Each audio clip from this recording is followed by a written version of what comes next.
In 2001, when I was in high school, there was a girl at my school, and her older sister had a red 96 Mustang GT, black interior, 5-speed, just like this, those same wheels.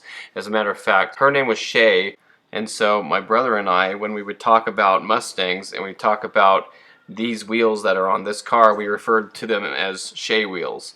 And we've talked about the Granny GT wheels and other Mustang wheels that I guess my brother and I have had these names for over the years that we didn't really realize that until now. But anyway, this Mustang was awesome. I watched her walk out to the parking lot swinging her keys on her lanyard, and she had that really awesome 96 Mustang GT to drive while I sat on the school bus with no car. This was before I ever had a Mustang, and I wish I had one of those. So I really envied that car. Well, years later, my brother bought this 96 Mustang.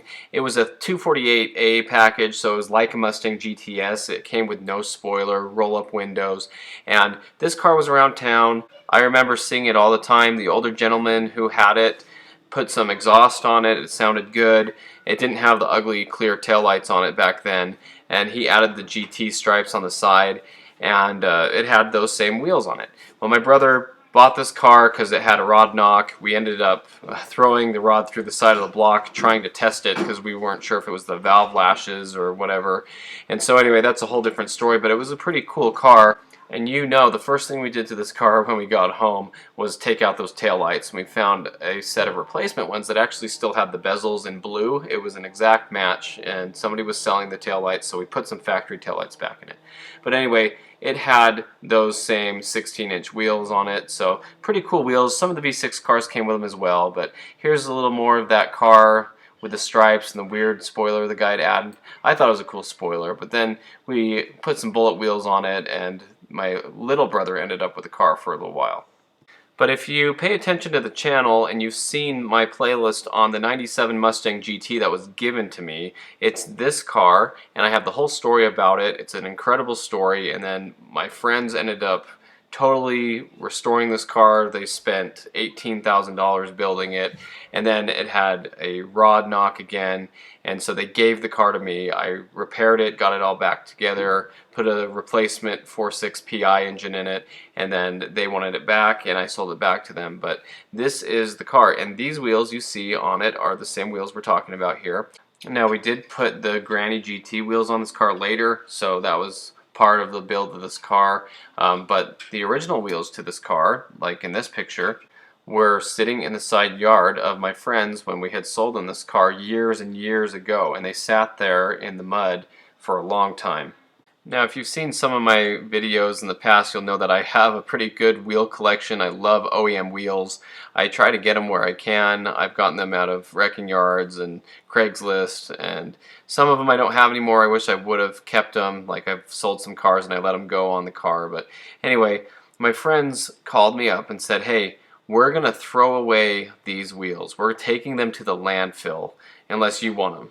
Now, on a side note, my friend had these wheels on the back of his 10th anniversary Terminator Cobra because he ran slicks on them. They are 16-inch wheels, so they clear the Cobra brakes. I'm not sure if the slicks are technically too wide for them. I don't know what sizes they are. I'm going to have to look into that, but I know he had these on there at one point, and these wheels are 16 by 7.5 inch wide. So maybe they'll hourglass on there, and maybe they're not technically safe. I don't know, but I've seen people run slicks on them before, so I thought I might as well try it out or have the wheels just in case. And you never know when you're going to need a set of wheels. Say you buy a project car where they want to keep the wheels on the project car because they're really nice, but they'll sell you the car as a roller with no wheels on it, and you need a set to put on it. I mean, there's always a time that you could use wheels, but you can see how filthy these are sitting in the mud, the rain, everything's been on them. There were even some spiders in there, but man, it was caked up pretty bad. And in this condition, yeah, they look like they're ready just to go to the landfill, but I think it's pretty cool that they're, I believe, an aluminum wheel, and I think wheels are just so cool because they have to do so much. The car drives on them everywhere. They can go high speeds. They can handle a lot of bumps and potholes. You know, there's just so much that the wheels have to do, and they're balanced. You know, they're a nice design. They have to work, and so it's something that I really want to work at. Now, that's pretty awful, you can see, but I scrubbed a lot of it, and I didn't use like a stripper or anything because these are coated from the factory with some kind of a special coating primer kind of thing that keeps them from corroding. So I didn't want to be too aggressive on them, but I did want to clean them up, and I can tell that the clear coat on them was already worn off pretty good. But you never know when somebody wants a set of these to make their 90s Mustang, their SN95 Mustang, more original. And these wheels, they were offered on the V6 cars and the GTs, so I mean there's a lot of them out there, but look how good they cleaned up. For what they are, I think they're a nice wheel to have, and I might use 2 for radials and 2 for slicks. I don't know exactly what my plans are, or maybe I'll use them on a project car, but anyway, that's how nice they cleaned up. It took me about 2 hours, but anyway, I really enjoyed that, thought it was cool, thought I'd save these. So thanks for watching, I hope you enjoyed this, and stay tuned for more Mustang content.